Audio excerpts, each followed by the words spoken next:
Okay, I've heard y'all, a lot of everybody talk about this latest Game of Thrones episode. So this is my take on the episode of Game of Thrones where we just had the Great War. Okay, so I watched this episode with my friend last night, and I was like, I felt sort of abused after, like you do when you go through a war. And the first thing I want to give you guys that, like I'm an Access Consciousness Certified Facilitator. So what I'm always looking at are energies. And that's because energies are what stick things in place. Energies are what don't let things move or do move, or energy always moves. But if we come up with a point of view and we solidify it, then things don't move. So anyway, so a lot of times with these historic shows, and Game of Thrones especially, what will come up are all the energies of past lifetimes where you've been there and done that. And so there's a lot of times like I'll watch TV and I'll run bars. If you don't know what access bars are, you got to look that up. Google access bars. It's a body process where somebody just lightly touches your head. But what happens as you run bars, and one of them's back here, it's called the implant band.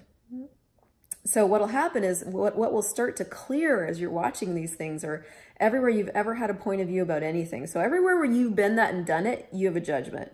Or you could have a judgment about it. So like everywhere you've been and done the leader of the army, or you've been and done being the king, or you've been and done being the whatever, the queen or the chick on the side or whatever, very likely there's gonna be energy there to clear. And all you have to do is just go, well, everything that is, right, wrong, good, bad, pod, poc, all nine shorts, boys and beyonds. And that crazy statement is called the clearing statement, and it dissipates the charge around that. So that's one of my tips for watching Game of Thrones is get your bars run during it, or just everything that brings up, right, wrong, good, bad, pod, poc, all nine shorts, boys and beyonds, or just fucking enjoy the ride and go to the end. But, oh my God, what a brilliant fucking show. And the other thing that I do with shows like this that I think is sort of probably weird on my end, but I'm so inspired by characters like Daenerys, and especially her, and then also, the one played by, I don't know her name. She's a Stark, Lady Stark. What is her name? It's out of my head. But one of the things that I do is I will look at like the energy that Daenerys is when she's on the dragons and like leading. And she's really changed over these last 8 seasons. And I will look at that and I'll go, what would it take to be that in my business? What would it take to be that in my life?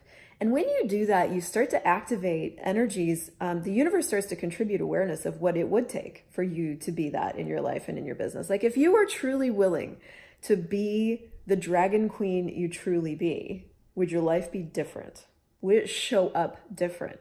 And the coolest trick I've learned is actually asking the universe to show you what that would be like, and then starting to extrapolate that out into your life. Like if I were being the dragon queen here, what would I choose?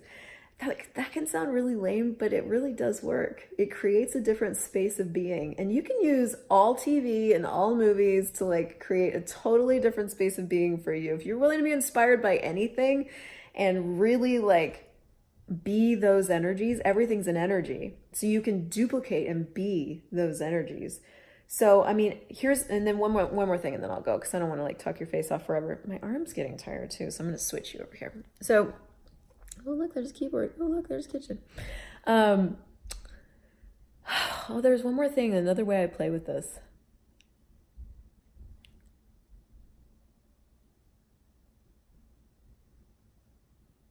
Oh, if you find out you have major resistance to a character, you've been there and done that character. You've done it. You've been that guy.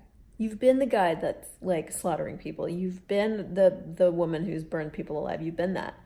So what you can do is you can use that and you can go, what energy, space, and consciousness can I be to be the killer witch I truly be? Or what energy, space, and consciousness can I be to be the killer queen I truly be? Because what that does is that gets rid of the judgment that you have of it. Because the judgment is the thing that sticks everything in place. So we come into this lifetime and we've already sworn we're never going to do or be that again. Like, and we've got to be a nice girl and a healing person, and we're all hippy dippy now. You know, I mean, a lot of us have done that. But if you have a judgment about it, you won't be able to like access it, and you'll stick, something in your life won't work. Judgment makes everything not work. Judgment is the glue that makes everything not work. So you want to get out of judgment. So be willing to be the killer queen you truly be. whatever that is that like is really crunchy for you, or where you like, or the Night King. What energy, space, and consciousness can me and my body be to be the Night King I truly be? Everything that doesn't allow that. Right, wrong, good, bad, pod, poc, all nine shorts, boys, meows. Go to theclearingstatement.com if you want to know what that crazy thing is. I think that's all I got on this episode of Game of Thrones. If you liked this, would you subscribe to the channel, share the video, give it a thumbs, do the things, do all the things that make all the things people find the things, because then YouTube will tell everybody about me. And that's a good thing, right? I adore you guys. See you on the next episode of What Christel Thinks.